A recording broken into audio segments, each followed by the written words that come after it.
ফুলগাজী মহিলা কলেজে আজকে একটা অনুষ্ঠান ছিল, তো ওইখানে উপস্থিত ছিলেন আমাদের ফুলগাজী উপজেলার চেয়ারম্যান হারুন মজুমদার।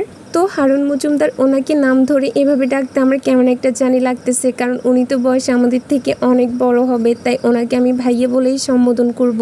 হারুন মজুমদার ভাইয়া যখন আমাদের কলেজে আসছেন, আমি তো প্রথমে ওনাকে দেখে ভাবতেছিলাম যে উনি তো উপজেলার চেয়ারম্যান, তো ওনার একটু ভাবসাব থাকবে। প্রিন্সিপাল স্যার যখন বক্তব্য রাখতেছিলেন তখন আমি প্রিন্সিপাল স্যারের কথার দিকেও খেয়াল করতেছিলাম, আবার হারুন মজুমদার ভাইয়ার দিকেও খেয়াল করতেছিলাম। কেন জানি মনে হচ্ছিল যে হারুন মজুমদার ভাইয়া হয়তো প্রিন্সিপাল স্যারের কথাগুলো মনোযোগ দিয়ে তেমন একটা শুনছিলেন না। এটা আমার আর আমার ফ্রেন্ডদের মনে হচ্ছিল, কিন্তু না, স্যারদের বক্তব্য দেওয়ার পরে যখন হারুন মজুমদার ভাইয়া নিজে বক্তব্য রাখতেছিলেন তখন ওনার কথাগুলো শুনে আমাদের পুরো ধারণাটাই চেঞ্জ হয়ে গেছে।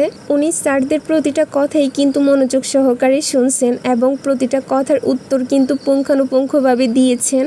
তার মধ্যে হারুন মজুমদার ভাইয়ের প্রতিটা কথা শুনে কিন্তু প্রচুর ভালো লেগেছিল। আমি তো প্রথম দিকে ভাবছিলাম যে উনি হয়তো বা উপজেলা চেয়ারম্যান হিসেবে এতটা সুন্দরভাবে কথা উপস্থাপন করবেন কিনা, মানে চাইলে তো উনি স্যারদের অনেকগুলো কথাই ইগনোর করতে পারতেন, এটা একান্ত ওনার ব্যক্তিগত ব্যাপার, কিন্তু উনি তা না করে স্যারদের প্রতিটা কথার উত্তরে কিন্তু অনেক সুন্দরভাবে উপস্থাপন করতেছিলেন। উনি যেভাবে কথা বলছেন বা বক্তব্য রাখছেন, ওনার প্রতিটা কথাই কিন্তু যুক্তিসঙ্গত ছিল, ওনার প্রতিটা কথাই কিন্তু সবার অনেক বেশি ভালো লাগছে আর সবাই অনেক বেশি খুশি হয়েছিল।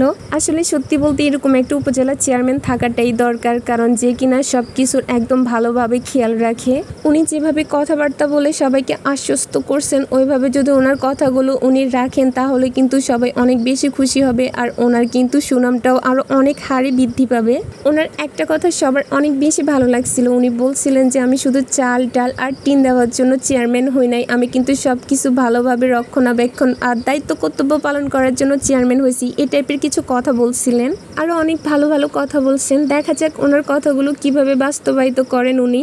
সবাই ভাবছিল যে উনি এমনিতে হয়তো কয়েকটা কথা বলে চলে যাবে, কিন্তু পরে ওনার প্রতিটা কথা শুনে সবাই কিন্তু অনেক বেশি অবাক হয়েছে, সবার কাছে অনেক বেশি ভালো লাগছে। সত্যি বলতে আমার কাছে অনেক বেশি ভালো লেগেছিল ওনার কথাবার্তাগুলো, সেজন্য আমি ওনার একটুখানি ভিডিও করে নিলাম আর এগুলো এখন আপনাদের সাথে শেয়ার করতেছি। এর আগে কখনো ওনাকে দেখিও নাই, ওনার কথাবার্তাও শুনি নাই, তাই ওনার ব্যাপারে কোনো কিছু জানতামও না। আজকে প্রথম দেখছি, ওনার কথাবার্তাও ভালো লাগছে, ওনাকেও ভালো লাগছে আমাদের উপজেলা চেয়ারম্যান হিসেবে। উনি সবার সামনে যেভাবে বক্তব্য রাখতেছেন, যেভাবে কথাগুলো বলতেছেন, ওনার কথা শুনে সবাই তো অনেক বেশি খুশি ছিল, কিন্তু ওনার কথাগুলো যদি সত্যি হয় তাহলে তো সবাই আরও বেশি খুশি হবে। উনি কিছু কিছু যুক্তিসঙ্গত কথা বলতেছিলেন, সবাইকে আশ্বস্ত করতেছিলেন, আবার মাঝে মধ্যে কিছু দুষ্টামিও করতেছিলেন কথাবার্তার মাধ্যমে, সবাই তো অনেক বেশি হাসতেছিল ওনার কথা শুনে। তো এতটুকু বলতে পারি যে উপজেলা চেয়ারম্যান হিসেবে কিন্তু ওনাকে সবারই মোটামুটি ভালোই লাগবে, কারণ আমাদের কাছে অনেক বেশি ভালো লেগেছে ওনাকে, এর থেকে আর বেশি কিছু বলার নাই। ওনাকে দেখে মনে হচ্ছে উনি হয়তো বা ভালো মনের সুন্দর মনের একজন মানুষ, কিন্তু এর আগে তো ওনাকে কখনো দেখি নাই, তাই এর থেকে আর বেশি কিছু বলতে পারতেছি না।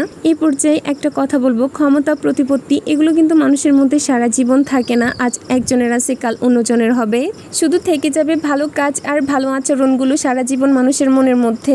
তো আমি মনে হয় অনেক কথা বলে ফেলছি, কিছু কথা গুছিয়ে বলতে পারি নাই, তো যেগুলো বলতে পারি নাই সেগুলো একটু সুন্দর দৃষ্টিতে দেখবেন।